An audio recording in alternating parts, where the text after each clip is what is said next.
Friends, మన విజయవాడలో భారీ వర్షాలు పడి అలానే పైనుంచి వచ్చిన వరద నీటి వలన విజయవాడలో కొన్ని ఏరియాస్ అయితే నీట మునిగాయి. అసలు ఆ వరద రావడానికి గల కారణాలు మనం ఇప్పుడు తెలుసుకుందాం. ఇక్కడ మనకి పింక్ కలర్లో కనిపిస్తుంది Polavaram right main canal. Polavaram నుంచి ఇబ్రహీంపట్నం వరకు ఉంటుంది. బ్లూ కలర్లో కనిపించేది కృష్ణా రివర్. రెడ్ కలర్లో కనిపించేది బొడమేరు వాగు. ఈ బొడమేరు వాగు మైలవరం నుంచి ఆకువీడు వరకు ప్రవహిస్తూ ఉంటుంది. అది వర్షాలు పడినప్పుడు. రిమైనింగ్ టైంలో ఈ వాగు మనకి పెద్దగా కనిపించదు. ఇక్కడ మనం చూసుకోవచ్చు వెలగలేరు ఉంది కదా, ఇక్కడైతే మనకి ఈ బొడమేరు వాగుని డైవర్ట్ చేయడానికి, అంటే బొడమేరు నుంచి ఎక్కువగా వరద నీరు వస్తే దాన్ని కృష్ణానదిలోకి డైవర్ట్ చేయడానికి డైవర్షన్ కెనాల్ అయితే ఉంటుంది. ఇంతకు ముందు ఈ బొడమేరు వాగు పొంగి ఇలానే విజయవాడకి వరదలు అయితే వచ్చాయి. అప్పుడే ఆ వాగుకి సార్ ఆఫ్ విజయవాడ అని పేరైతే వచ్చింది. ఇప్పుడు పరిస్థితి ఎలా ఉందంటే మనం చూసుకుంటే మైలవరం నుంచి ఆకుడు వరకు ఈ వాగైతే వెళ్తుంది. కానీ మీకు నేను నెక్స్ట్ మ్యాప్లో చూపిస్తాను ప్రస్తుతం ఆ వెళ్ళే దారి ఉంటుందనేది. ఇంకా మనం క్లుప్తంగా చూసుకున్నట్లయితే తెలంగాణలో ఖమ్మం ఆ పై ఏరియాస్లో మొత్తం వర్షాలు పడ్డాయి. ఆ వరద నీరు కిందకేగా వస్తుంది. ఇటు మనకి గోదావరి వైపు, ఇంకోటి కృష్ణా వైపు, ఈ రెండు రివర్ల నుంచి ఫ్లో అవుతుంది. ఆ రివర్ కాస్త ఫ్లో అయ్యి అలా కిందకైతే వచ్చింది. ఆ రివర్ ఫ్లోతో పాటు విజయవాడలో భారీ వర్షాలు పడడం, తర్వాత ఈ బొడమేరు వాగు పొంగడం వల్ల విజయవాడలో కొన్ని చోట్ల భారీగా వరద నీరు చేరింది. ఆ వరద నీటిలో చాలామంది చిక్కుకుపోయారు. మనం విజువల్స్లో చూసుకున్నట్లయితే చాలా వరకు ఇల్లు అయితే మునిగిపోయాయి. ఇప్పుడు మనం నార్మల్ మ్యాప్లో చూద్దాం మనకి ఈ బొడమేరు వాగు మ్యాప్ వ్యూలో ఎలా కనిపిస్తుందో.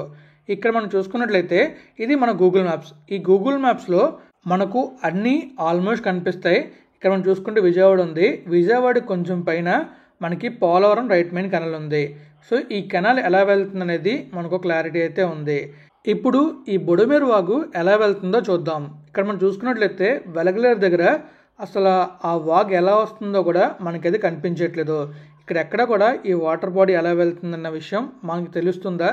మీకు క్లియర్ కనిపిస్తుంది కదా, గూగుల్ మ్యాప్స్లో కూడా మనకు కనిపించట్లేదు ఈ వాగు ఎలా వెళ్తుంది అనేది.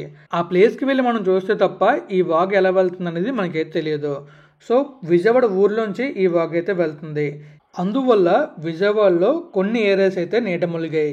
దాదాపుగా ఇంటికి ఫస్ట్ ఫ్లోర్ మొత్తం మునిగిపోయాయి. అంటే ఒక్కసారి ఆలోచించండి, అక్కడ లైవ్లో ఉండి ఈ వరద నీటిని ఎక్స్పీరియన్స్ చేసిన వాళ్ళ పరిస్థితి ఎలా ఉంటుందో. వాళ్ళకి కరెంట్ ఉండదు. ఇంకా చాలామందికి సహాయక చర్యలు అయితే అందలేదు అంటున్నారు. ఇంకా మనం చూసుకున్నట్లయితే ఫ్యూచర్లో మనకి ఇలాంటి ప్రాబ్లం రాకుండా ఉండాలంటే ఈ బొడమేరు వాగుని డైవర్ట్ చేయాలి, లేదా వెడల్పు చేసి దీని కెపాసిటీని అయితే పెంచాలి. ముఖ్యంగా వరద రావడం గల కారణం ఏంటంటే కెపాసిటీకి మించి వరద నీరు ఎక్కువగా చేరటం వల్ల ఈ వరదలు అయితే వచ్చాయి. ఇదైతే ఎవరు ఎక్స్పెక్ట్ చేయరు ఇంత వస్తుందని చెప్పి. కానీ వర్షాలు పడతాయని చెప్పేసి, ఎక్కువ భారీ వర్షాలు పడతాయని చెప్పేసి మనం చూసుకోవచ్చు. ఇన్స్టాగ్రామ్లో ఆంధ్రప్రదేశ్ వెదర్ మ్యాన్ అని చెప్పి సాయి ప్రణీత్ బ్రో ఉంటారు. ఆయన చెప్పారు భారీ వర్షాలు పడతాయని చెప్పి. భారీ వర్షాలు అంటే మామూలు వర్షం పడుతుంది అనుకున్నా కానీ ఇంత భారీ వర్షాలు పడి ఇంత వరద వస్తుంది అనుకోలేదు. ఇప్పుడు మీరు చూస్తున్నారు కదా, ఇదే ప్రకాశం బ్యారేజ్. ప్రకాశం బ్యారేజ్ దగ్గర నీటి ప్రవాహం ఇలా ఉంది. వరద వచ్చిన రోజు చూస్తున్నారు కదా ఎలా వెళ్తుందో వరద నీరైతే.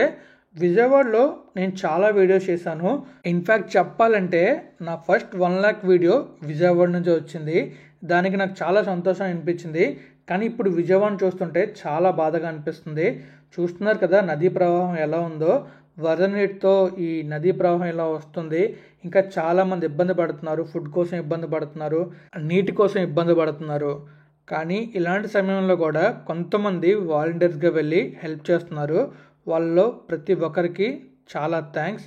ఇలాంటి సమయంలో ఇంకొక బాధాకరమైన విషయం ఏంటంటే మనం కష్టాల్లో ఉన్నాం అండ్ చాలా ఇబ్బంది పరిస్థితుల్లో ఉన్నాం. ఇలాంటి టైంలో కూడా అక్కడ ప్రైవేట్ బోట్స్ వాళ్ళు మనీ కలెక్ట్ చేసుకొని వాళ్ళని తీసుకొస్తున్నారు. అదొక్కటే చాలా చాలా బాధ అనిపించింది. ఇంకా కొన్ని వీడియోస్ నేనైతే ఇన్స్టాగ్రామ్లో చూశాను, అవి ఇంకా దారుణంగా ఉన్నాయి. ఒక తండ్రి తన పిల్లల్ని తీసుకొని వస్తున్నారు. మామూలుగా కాదు, తన పేకల వరకు నీళ్ళైతే ఉన్నాయి. అలాంటి నీటిలో నడుచుకుంటూ ఆ పిల్లల్ని తీసుకొస్తున్నారు. అలానే ఇంకొక తండ్రి అయితే ఒక బుట్టలో పెట్టుకొని తన పేకల దాకా నీళ్ళున్న ఆ బుట్టను అలా మోసుకుని ముందుకైతే వెళ్ళారు. ఇలాంటివి చాలానే ఉన్నాయి. చాలామంది ఇబ్బంది పడ్డారు. ఈ వరద ప్రవాహం వల్ల 2 బోట్స్ కూడా వరద కొట్టుకొచ్చి ప్రకాశం బ్యారేజ్ని గుద్దుకున్నాయి. 2 గేట్స్ కూడా డ్యామేజ్ అయ్యాయి. మీరు చూస్తున్నారు కదా వరద ప్రవాహం ఎలా ఉందో, చాలా చాలా దారుణంగా ఉంది. విజయవాడకి ఇంత పెద్ద వరద వస్తుందని చెప్పి నేనైతే అసలు ఎప్పుడూ ఎక్స్పెక్ట్ చేయలేదు.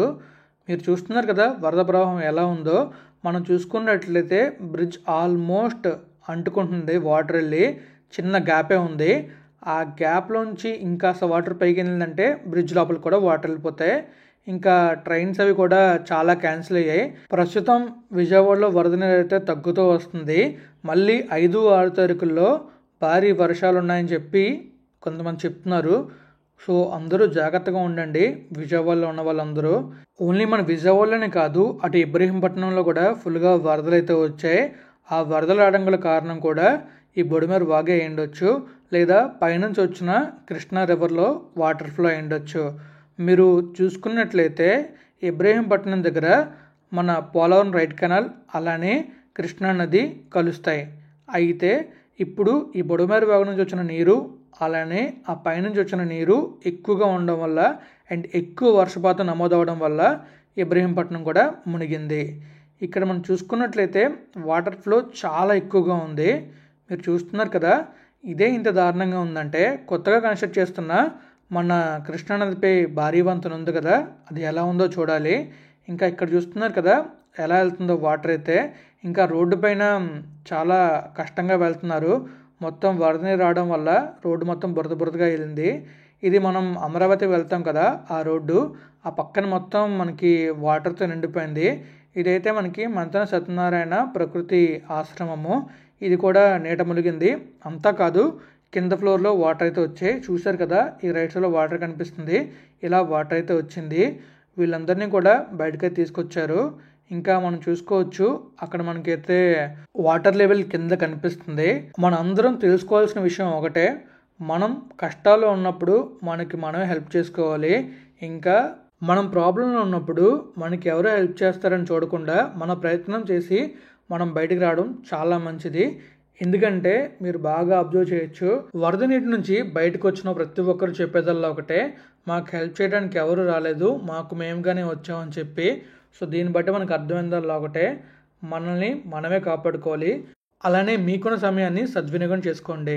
మా నాయకుడు, మా అభిమాన హీరో అంటూ మీ స్నేహితులతో లేదా మీ చుట్టాలతో గొడవ పడద్దు. ఎందుకంటే నేను మోస్ట్లీ చూసేవి ఇవే చాలా ఎక్కువగా ఉన్నాయి రీసెంట్లీ. ఇంకా చూస్తున్నారు కదా అందరూ నడుచుకుంటూ వస్తున్నారు అక్కడ నుంచి. ఇంకా మనం చూసుకున్నట్లయితే చాలా దృశ్యాలు మనం చూసుకోవచ్చు. ఈ వీడియోస్ అన్నీ కూడా మా ఫ్రెండ్ అయితే నాకు పంపించాడు. సో ఆ వీడియోస్తో నేనైతే మీకు చూపిస్తున్నాను ప్రస్తుతం అక్కడ పరిస్థితి ఎలా ఉందనేది. ఆహారాన్ని పంచిపెట్టేటప్పుడు మ్యాక్స్ అందరికీ పంచిపెట్టేలా చూడండి. ఎందుకంటే చాలామంది ఆహారాన్ని పంచిపెడుతున్నారు. ఇంకా చాలామంది వాటర్ బాటిల్స్, తర్వాత పాల ప్యాకెట్లు అవన్నీ పంచిపెడుతున్నారు. చాలా మంచి పనులు చేస్తున్నారు. ఇంకా మనం చూసుకున్నట్లయితే ఇంకా కొన్ని లోపల ఏరియాస్ అయితే చాలా వాటర్తో నిండిపోయి ఉన్నాయంట. అక్కడ ప్రజలు ఎలా ఉన్నారనే విషయం చాలామందికి తెలీదు. కుదిరితే ఆ లోపల కూడా వెళ్ళి వాళ్ళని కూడా రక్షించడం లేకపోతే వాళ్ళకి ఆహారం ఇవ్వడం చేస్తే చాలా మంచిది. ఇక్కడ చూసుకోవచ్చు మనకి వాటర్ ఎలా నిండిందో.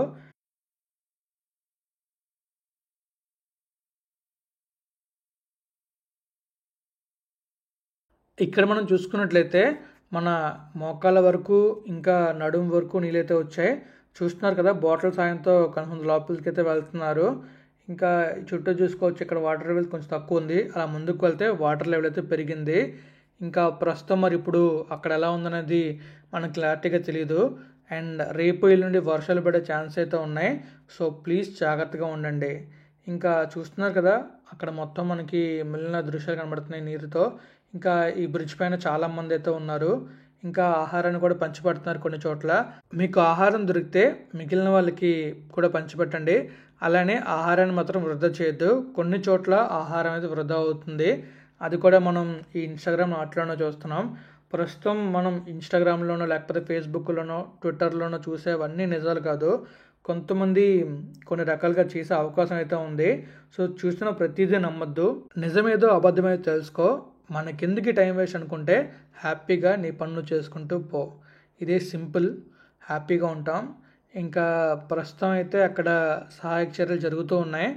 మీకు నేను చెప్పా కదా మనకి విజయవాడ వరదలు ఎలా వచ్చాయనేది. ఇది నాకు తెలిసిన విషయాన్ని నేను చెప్తున్నాను. కొన్ని విషయాలు తెలుసుకొని చెప్తున్నాను. ఇందులో నాకు తెలిసింది మాత్రం నేను చెప్పాను. నేను చెప్పిన విషయాల్లో ఏవైనా తప్పుగా ఉంటే నన్ను క్షమించండి. అలానే మీరు మాత్రం చాలా జాగ్రత్తగా ఉండండి. ఇంకా రాజమండ్రి ప్రజలు కూడా అప్రమత్తంగా ఉండండి. ఎందుకంటే ఆ రాజమండ్రి దగ్గర గోదావరి నీళ్ళు ఉన్నాయి. గోదావరి నది కూడా ఎక్కువ వచ్చే అవకాశం అయితే ఉంది. మీరు కూడా అలర్ట్గా ఉండడం చాలా మంచిది. భవిష్యత్తులో ఇలాంటి వరదలు రాకుండా ఉండాలని కోరుకుందాం. ఒకవేళ వచ్చినా వీటిని మనం ఓవర్కమ్ చేసేలా ఉండేలా కోరుకుందాం. ఫైనల్గా విజయవాడలో ఉండే వరద బాధితులందరికీ ఎవరైతే సహాయం చేస్తున్నారో వాళ్ళందరికీ చాలా చాలా థ్యాంక్స్.